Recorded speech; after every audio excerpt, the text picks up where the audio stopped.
पिता पुत्र राजनीति में सब अपने अपने क्षेत्र के नेता है, सब कांग्रेस के लोग एक है, एक रहेंगे, एक होकर चुनाव। घर में कलेश नहीं है, हमारे यहाँ तो फिर भी कोई कलेश नहीं है।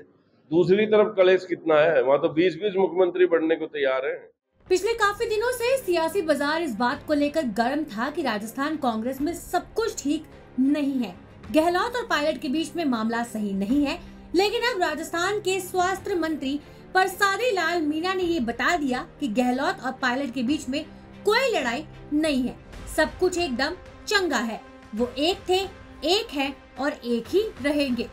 दरअसल जब मंत्री साहब से पूछा गया कि क्या आपकी पार्टी में फूट है, तो मंत्री जी ने फुल कॉन्फिडेंस के साथ कहा कि कांग्रेस में कोई अंदरूनी कलह नहीं है, हम हमेशा से एक थे, एक है और एक ही रहेंगे। जरा आप भी सुनिए क्या बोले मंत्री साहब। कांग्रेस पहले भी एक ज्यादा पे थी, आगे भी एक पे रहेगी, तब भी एक पे। पिता पुत्र का झगड़ा खत्म हो गया क्या? कोई पिता पुत्र राजनीति में सब अपने अपने क्षेत्र के नेता है, सब कांग्रेस के लोग एक है, एक रहेंगे, एक होकर चुनाव। साथ ही परसादी लाल मीणा मुख्यमंत्री अशोक गहलोत की भी जमकर तारीफ करते नजर आए। उन्होंने कहा कि हमने जो भी मांगा मुख्यमंत्री साहब ने हंसते हंसते दिया है। गहलोत साहब ने दौसा जिले के 9 नगर निकायों में सड़क विकास कार्यों का शिलान्यास किया। इन सड़कों की संख्या 100 और लागत 39.14 करोड़ था। गहलोत साहब ने वीडियो कॉन्फ्रेंसिंग के जरिए शिलान्यास समारोह में प्रदेश वासियों को संबोधित किया। उन्होंने कहा कि किसी भी प्रदेश की प्रगति में सड़क तंत्र का महत्वपूर्ण योगदान होता है।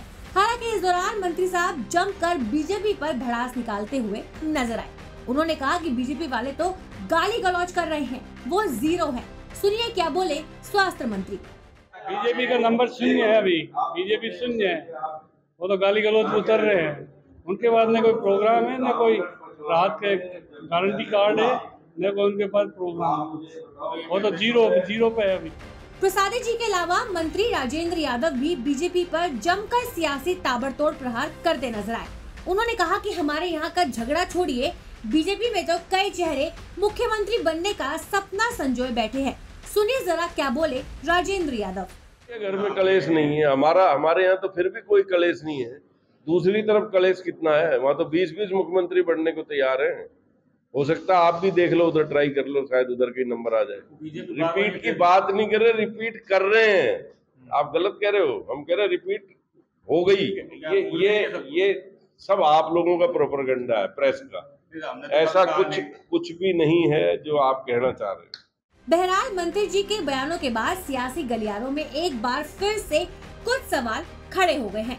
पहला सवाल, क्या वाकई में राजस्थान कांग्रेस में अब सब कुछ ठीक है? दूसरा सवाल, अशोक गहलोत और सचिन पायलट के बीच सियासी युद्ध विराम हो गया है? किन शर्तों पर दोनों नेताओं के बीच में सियासी युद्ध पर विराम हुआ? चौथा सवाल, अब क्या राजस्थान में फिर से कांग्रेस कमबैक करेगी? और पांचवा सवाल, क्या इस बार राजस्थान का रिवाज बदलेगा?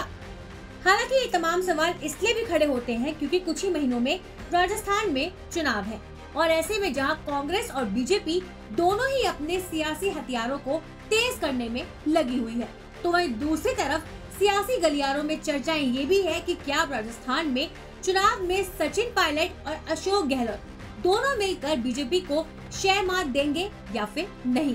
तो वहीं दूसरी तरफ बीजेपी राजस्थान में लगातार जीत का दावा कर रही है। हालांकि कांग्रेस को मात देने के लिए लगातार पीएम मोदी बार बार राजस्थान आ रहे हैं। ऐसे में देखना बड़ा ही दिलचस्प होगा कि आने वाले इलेक्शंस में राजस्थान में किसका विजय तिलक होगा। बाकी आपको क्या लगता है कि राजस्थान में किसकी सरकार बननी चाहिए और क्यों बननी चाहिए?